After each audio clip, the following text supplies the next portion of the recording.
Okay guys, so we're going to start off with a primer. I'm using the Inglot Underbase as a primer today. For concealer, to correct some of my blemishes, I'm using the Kryolan concealer wheel. I'm using a green shade to help conceal any red spots, and then I'm going to use more of a peach color concealer to conceal under my eye area.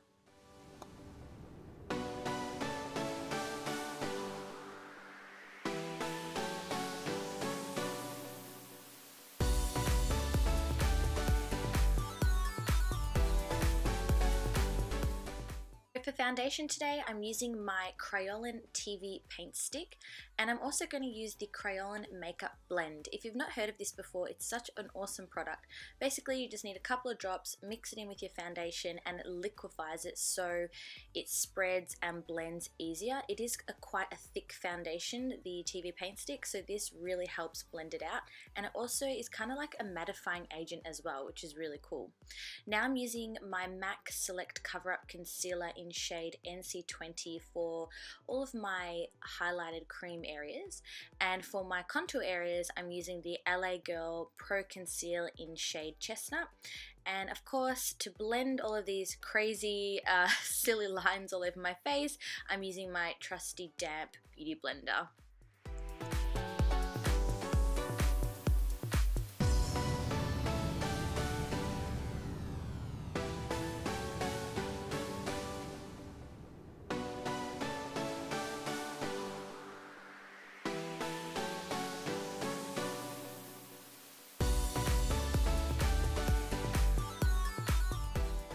So if you ever feel like you've blended your contour a little far down, just grab some concealer and basically line underneath your cheekbone there and blend it out, and that'll give you that nice strong contour and it'll kind of correct any mistakes.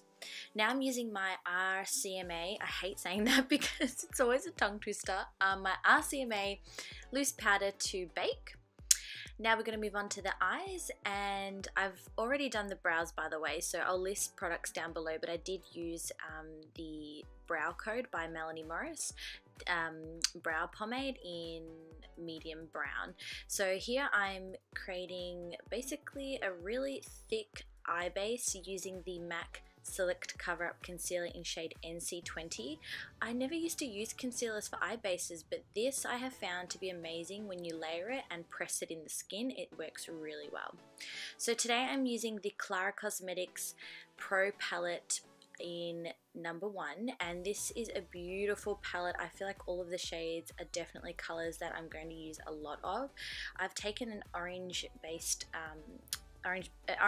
brown to blend through the crease of the eye with a big fluffy Sigma brush, and now I'm going to take this burnt orange color here and apply that into the crease to, I guess, give the eye a little bit more depth and a little bit more an illusion of that sunken in type of look. I'm not being too precise with my application today. I'm sort of blending everything out really far, and I'm not kind of worrying too much about a particular shape. Now I'm taking this brown color and again deepening the socket, the crease of the eye, using a smaller brush from Inglot Cosmetics. A little bit easier to use a smaller brush when you're wanting to define, so I do recommend having quite a range of blending brushes, at least 2, a small one and a big one. That way you can do a little bit more detailed work.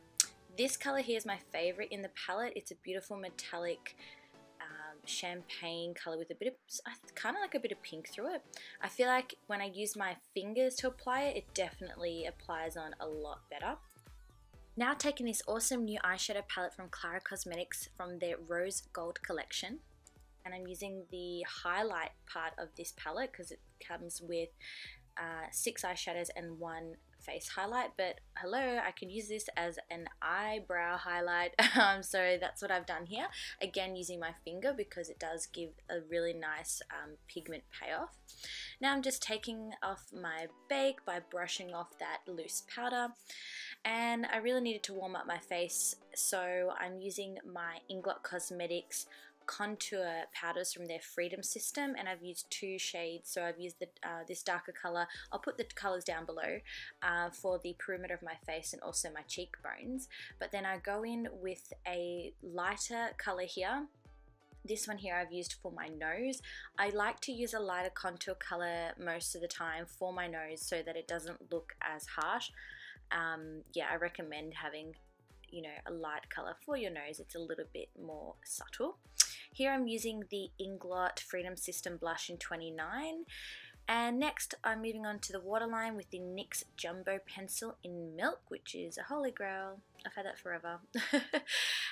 Now for our preparation of our glitter tears, I've taken the burnt orange shade from the Klara number 1 Pro palette, and I'm blending this underneath the eye, kind of really messy and not really, again, not being too precise. We're creating a color base for the glitters that we're going to use later, so it doesn't really need to be even, it doesn't need to be the same on each side. I felt like I needed to dramatize the eyes up because of course they're not dramatic enough yet.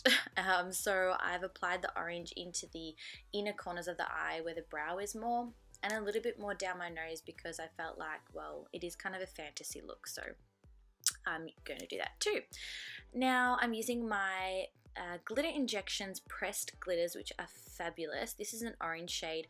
The only thing about these glitters is they don't have the names of the colors on the back of the pan. They come with little packets with names on them. However, if you throw them out, well, you don't know what color they are. And I have written them down somewhere, but I really don't know where that is at the moment. Hopefully I'll find what color it is and pop it in the description bar below. But yeah, if you want to know anything, just have a look down there. All the product details will be there if you miss something. Now I'm going to take this gold shade just to, I guess, lighten up the area so we have a little bit of a gradient happening with the glitter. And again, just apply with your finger, really kind of messy, no rules here. I purchased some of these little rhinestones and gold stars from just a little $2 shop.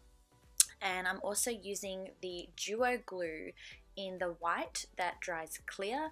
I do recommend having a glue that dries clear for this type of thing, because if you use a black glue, it can sort of look a little messy underneath the stars and diamantes and stuff. This dries clear, so it's perfect for this type of thing. So I'm randomly placing them wherever I feel like they'll look good. It was really difficult for me not to do this symmetrical because my OCD was screaming at me.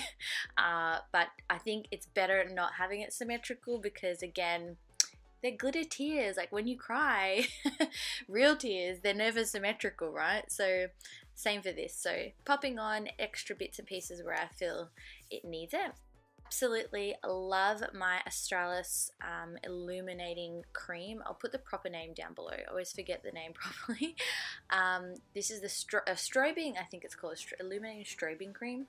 And then I'm using my Inglot Cosmetics Sparkle Dusty number 2 over the top for more intense highlight. Whoa, look at that. I do recommend though doing all this highlighting before you put the glitter and like sequins on, because I found it was a bit silly doing this after because I had to kind of go around the sequins and it was a bit difficult.